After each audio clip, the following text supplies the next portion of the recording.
I'm probably late to the party, but I just discovered that the root of Santa Claus has nothing to do with Christmas or the birth of Jesus. And in this video, I'll be sharing some of my research or learnings about Santa Claus or Father Christmas, as some of you may know it as. So back home in Nigeria, we have Father Christmas. And growing up as a kid, we had different versions of Father Christmas, either coming in church events or school events. For example, something like this here, you have Father Christmas. Even something like this, you have Father Christmas at church and you are sitting there, you get gifts. From American movies, growing up, we knew Father Christmas to be Santa Claus. And you have Santa Claus with the chimneys, reindeers going from one rooftop to another. And then recently in the Netherlands, I heard about Sinterklaas. Now I thought this is just the Dutch version of Father Christmas or Santa Claus, but apparently it's a bit different. And this got me thinking, what exactly is the origin of Santa Claus? I used to unconsciously think that Santa Claus had something to do with the birth of Jesus, probably was related to Jesus one way or the other. I don't know, I just unconsciously thought that way. But it's also a question to think about, that why is Santa Claus not in the Bible? So I did some research and here are some of my findings. I'll also leave links to some of these websites in the video description so you can check them out. Well, one of the websites I found is this one, and it says the story behind Santa goes back to the 3rd century during the time of Saint Nicholas, a monk, even though some of those sources state that he was a bishop. Legend states that Nicholas had a giving spirit and traveled the countryside helping those less fortunate and the sick. His parents were wealthy and left the bulk of their estate to Nicholas when they died. Nicholas, who always had the spirit of giving, took his inheritance and gave to those less fortunate and lived a life of humility. December 6 marks the anniversary of Nicholas's death. And if you're from the Netherlands, this is why they have Sinterklaas on the 5th of December for gift giving. Waves of European immigrants brought St. Nicholas's holiday tradition to America, and by the end of the 18th century, St. Nicholas was recognized by American culture. The name Santa Claus was stated to evolve from Nick's Dutch name, Sinterklaas, a shortened form of Saint Nicholas, which is translated as the Dutch name for Saint Nicholas. So as you can see here, Santa Claus did not originate from the idea of it's about Jesus. It originated from St. Nicholas. Now, gift giving, a custom that was passed down from St. Nicholas' generosity in helping others, has been part of the Christmas tradition since the early 19th century. In the United States, stores advertised Christmas shopping in 1820, and by 1840, United States newspapers were carrying Christmas advertisements featuring Santa Claus. So before this time, St. Nicholas had nothing to do with Christmas or the birth of Christ. But from that progression into Santa Claus in the United States, this was now passed down to Christmas tradition. So the 6th of December, you celebrate the feast of Sinterklaas, which celebrates the name day of St. Nicholas. In the Netherlands, you have that on the 5th of December for the gift giving, but in other countries, you have that on the 6th of December. That is for Sinterklaas.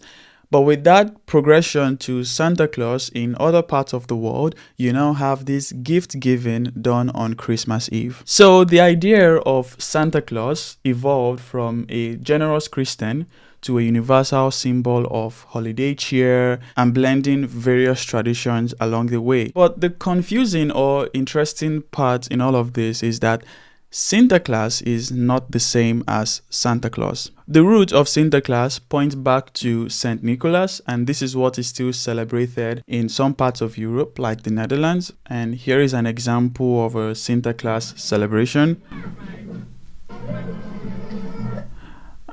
I think around this point you have Sinterklaas, obviously not the actual Saint Nicholas.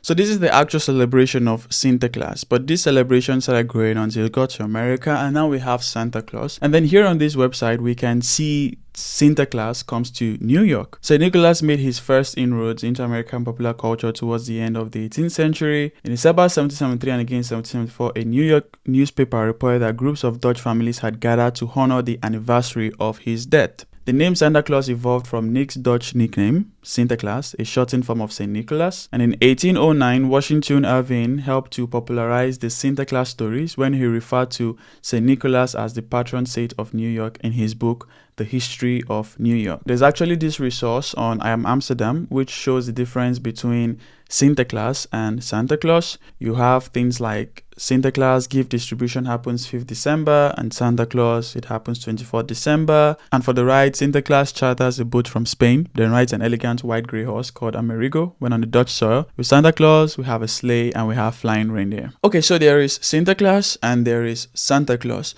But there is one more thing we're missing out on here. What about Father Christmas? Where did Father Christmas come into the mix? Because so far, looking at the story of Sinterklaas and how we got into Santa Claus, we don't see where it points to Father Christmas. Well, Father Christmas is a separate other origin before it now feels like everything is just Santa Claus. As we read in this website, now here's where it gets fun. Dutch settlers in America brought their Sinterklaas traditions with them. Sinterklaas would visit children on December 5th, leaving goodies in their shoes. Over time, Sinterklaas joined forces with other influences like the British Father Christmas, forming the basis of the American Santa Claus. So before Santa Claus, there was the British Father Christmas. And this character was not really associated with gift giving. Now on this website here, we can learn the history of Father Christmas, the English origins of Father Christmas. From his earliest days until the 19th century, Father Christmas was a strictly allegorical figure. He was a symbol of the Christmas season rather than a mythical being. He was often depicted as a merry old man who presided over festive parties and not a gentle giver of gifts. And that's largely because Christmas was celebrated differently,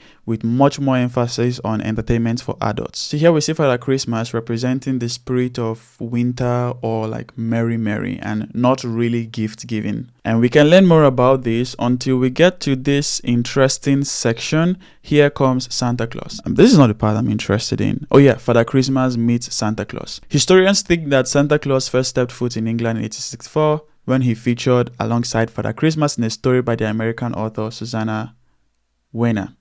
In her tale, Santa Claus brought gifts while Father Christmas appeared in a mummers play. But the new legend of Santa Claus soon displaced the fairies, much to the confusion of English folklorists in the 1870s, who were at a loss to explain the emerging tradition. And by the 1880s, Santa Claus had almost completely merged with Father Christmas and was popular across all parts of the country. The English Father Christmas was now Santa Claus in all but name. Despite invented by New Yorkers hankering after old tradition, Santa was exactly the kind of hero the Victorians needed for their new family-friendly Christmas. So basically, there was Sinterklaas and Father Christmas, and Sinterklaas existed long before Father Christmas. Sinterklaas progressed to become Santa Claus in the United States, and Father Christmas also merged into Santa Claus. So even though you still have it as Father Christmas in some countries like Nigeria, Father Christmas now has attributes that it didn't have before,